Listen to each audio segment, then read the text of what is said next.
치매가 어느 날 갑자기 찾아온다고 생각하시죠? 절대 아닙니다. 사실 뇌는요, 발병하기 무려 6년 전, 그러니까 60개월도 넘는 시간 전부터 우리한테 계속 신호를 보내고 있었어요. 구조 신호를요. 오늘은 바로 그 신호, 우리가 무심코 지나쳤을지도 모를 치매의 진짜 전조 증상에 대해 이야기해 보려고 합니다. 자, 뇌가 보내는 그 첫 번째 신호가 뭐냐면요. 바로 사파기억 장애라는 거예요. 말이 좀 어렵죠? 쉽게 말해서 어제 점심 뭐 먹었지?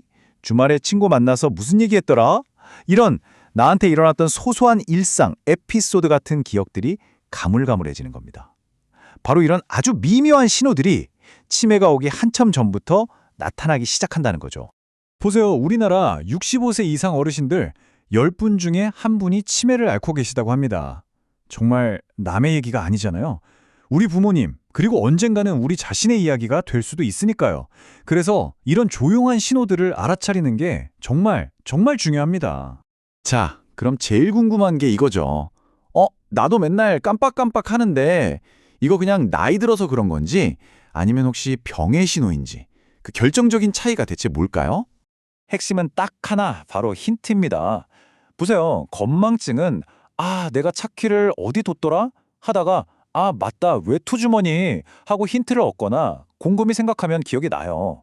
그런데 치매의 초기 증상은 차키를 뒀다는 그 사실 자체, 그 경험 전체가 사라지는 것에 가깝습니다. 옆에서 누가 외투주머니에 넣었잖아 라고 힌트를 줘도 전혀 기억을 못하는 거죠. 이건 그냥 실수가 아닐 수 있다는 신호입니다. 우리가 흔히 치매하면 그냥 기억력 문제만 생각하잖아요. 근데 그게 다가 아니라는 게 중요해요. 치매는 기억력뿐만 아니라 언어 능력이라든지 판단력, 길 찾는 능력 같은 뇌의 여러 기능이 동시에, 그것도 일상생활이 어려울 정도로 떨어지는 상태를 말하는 겁니다. 뇌과학자들이 쓰는 아주 재미있는 비유가 있어요. 나이가 들면서 뇌가 좀 느려지는 거 있잖아요. 이건 파란색 변화라고 불러요. 자연스러운 거죠 뭐. 뇌 주름이 생기는 것처럼요. 하지만 치매는 완전 달라요. 이건 빨간색 변화입니다. 이건 뇌세포가 파괴되는 명백한 질병이라는 뜻이에요. 그냥 늙는 게 아니라 뇌가 아픈 거라는 거죠. 이 차이를 아는 게 정말 중요해요. 자, 그런데 여기에서 정말 희망적인 이야기가 하나 있습니다. 나 치매인가 봐? 하고 덜컥 겁부터 먹을 필요는 없다는 거예요. 왜냐하면 치매랑 아주 비슷해 보이지만 알고 보면 치료가 가능한 증상들도 있거든요. 실제로 이런 일이 있었어요. 한 은퇴하신 교수님이 갑자기 기억력도 떨어지고 걷는 것도 힘들어지신 거예요. 가족들은 당연히 치매를 의심했죠. 그런데 병원에 가보니 세상에 치매가 아니었어요. 몇 달 전에 살짝 넘어지셨는데 그때 머리에 아주 미세한 출혈이 생겼던 게 원인이었습니다. 그리고 이건 간단한 수술로 완전히 회복되셨어요. 진짜 조기 진단이 얼마나 중요한지 보여주는 사례죠. 방금 보신 것처럼 치매와 비슷한 다른 병도 있지만 진짜 치매라고 해도 그 모습이 다 똑같지가 않아요. 우리가 치매라고 부르는 건 사실 하나의 병이 아니라 여러 가지 다른 원인들로 생기는 증상들을 모아서 부르는 일종의 큰 우산 같은 이름이거든요. 여기 보시면 제일 흔한 게 알츠하이머병이죠. 하지만 그 외에도 혈관성 치매, 루이소체 치매, 전두측두엽 치매, 정말 종류가 다양합니다. 그리고 종류가 다른 만큼 나타나는 증상도 제각각이에요. 이 표를 보면 차이가 확 보이죠? 알츠하이머는 방금 뭘 했는지 같은 최근 기억을 잊는 걸로 시작하는 경우가 많아요. 그런데 루이소체 치매는 헛것을 보거나 몸이 뻣뻣해지기도 하고 전두측두엽 치매는 기억력은 괜찮은데 갑자기 성격이 180도 변해버리는 식으로 나타나기도 합니다. 그러니까 우리 엄마가 이상해라고 할 때 그 이상한 증상이 뭔지를 잘 살피는 게 정말 중요한 거죠. 자, 지금까지는 치매가 뭔지 알아봤다면 이제부터가 진짜입니다. 가장 중요한 이야기죠. 그럼 어떻게 해야 할까요? 치매는 그냥 속수무책으로 당해야 하는 병이 절대 아니거든요. 예방할 수 있는 방법이 분명히 있습니다. 우리 뇌의 방어력을 치우는 방법, 지금부터 알아볼까요? 전문가들이 아주 기억하기 쉽게 딱 3가지로 정리했어요. 바로 신체, 정신, 사회활동. 이 3가지 기둥만 잘 세우면 우리 뇌를 튼튼하게 지킬 수 있다는 겁니다. 첫 번째 기둥, 바로 몸을 쓰는 겁니다. 대단한 운동을 하라는 게 아니에요. 그냥 매일 조금씩 걷는 거. 이게 그렇게 좋대요. 매일 걷는 사람은 치매 위험이 70%나 낮아진다는 연구도 있을 정도니까요. 아니면 그냥 집안일, 청소하고 설거지하는 것만으로도 충분히 좋은 신체 활동이 됩니다. 두 번째 기둥은 뇌를 쓰는 거죠. 책을 읽거나 새로운 걸 배우는 건 당연히 좋고요. 근데 재밌는 게 있어요. 멍하니 TV 보는 것보다 라디오를 듣는 게 뇌에는 훨씬 더 좋다는 거예요. 왜냐하면 라디오는 소리만 들리니까 우리네가 막 상상을 해야 하잖아요.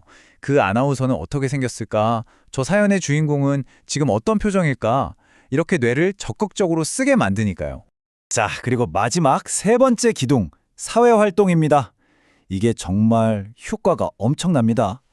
실제로 한 연구 결과를 보니까 자녀들이 매주 찾아뵙는 부모님이 한 달에 한 번 찾아뵙는 부모님보다 치매 발병률이 훨씬 낮았다고 해요.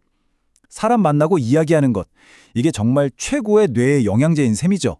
자, 이렇게 몸, 뇌, 사회활동 세 가지 기둥이 있다고 말씀드렸죠? 그럼 이 중에서 뭐가 제일 중요할까요? 과학적으로 가장 확실하다고 증명된 예방법은 뭘까요? 아마 정답을 들으시면 좀 놀라실 겁니다. 한번 생각해 보세요. 우리가 흔히 생각하는 건강하면 떠오르는 거, 담배 끊고 매일 걷고 이런 것들보다 치매 예방에 더 효과적이라고 입증된 게 있다면 믿으시겠어요? 대규모 연구 결과 정말 더 강력한 예방법이 있었습니다. 바로 이겁니다. 여러 보건 당국에서 수많은 연구를 종합해서 내린 결론이에요. 물론 운동 같은 신체 활동 중요하죠. 근거도 강함으로 나와 있고요. 하지만 그보다 가장 강함 등급을 받은 게 있어요. 그게 뭐냐? 바로 지적인 활동과 즐거운 사회적 관계였습니다. 이 문장이 모든 걸 말해줍니다. 걷기나 금연보다 더 확실한 예방법은 즐거운 사회적 관계와 지적 호기심이다. 결국 우리 뇌를 가장 확실하게 지켜주는 건 사람들과 즐겁게 어울리고 세상에 대해 끊임없이 궁금해하는 마음이라는 거죠. 이런 비유도 있어요. 우리가 프랑스 사람들이 와인을 마셔서 건강하다고들 하잖아요. 근데 알고 보니 진짜 비결은 와인이 아니었을 수 있다는 거예요. 진짜 비결은 가족이나 친구들과 식탁에 둘러앉아서 몇 시간씩 웃고 떠들고 깊은 대화를 나누는 그 시간, 그 관계에 있었다는 거죠. 와인이 아니라 대화가 약이었던 겁니다. 자, 그래서 이 이야기가 끝나고 나면 여러분의 뇌 건강을 위해 누구를 만나실 건가요? 어쩌면 뇌를 지키는 가장 확실한 방법은 비싼 영양제나 헬스장이 아닐지도 모릅니다. 바로 지금 친구에게 거는 전화 한 통, 오늘 저녁 가족과 함께하는 식사, 바로 거기에 있을 수 있습니다. 오늘 이야기가 여러분의 뇌 건강에 작은 도움이 되었으면 좋겠습니다.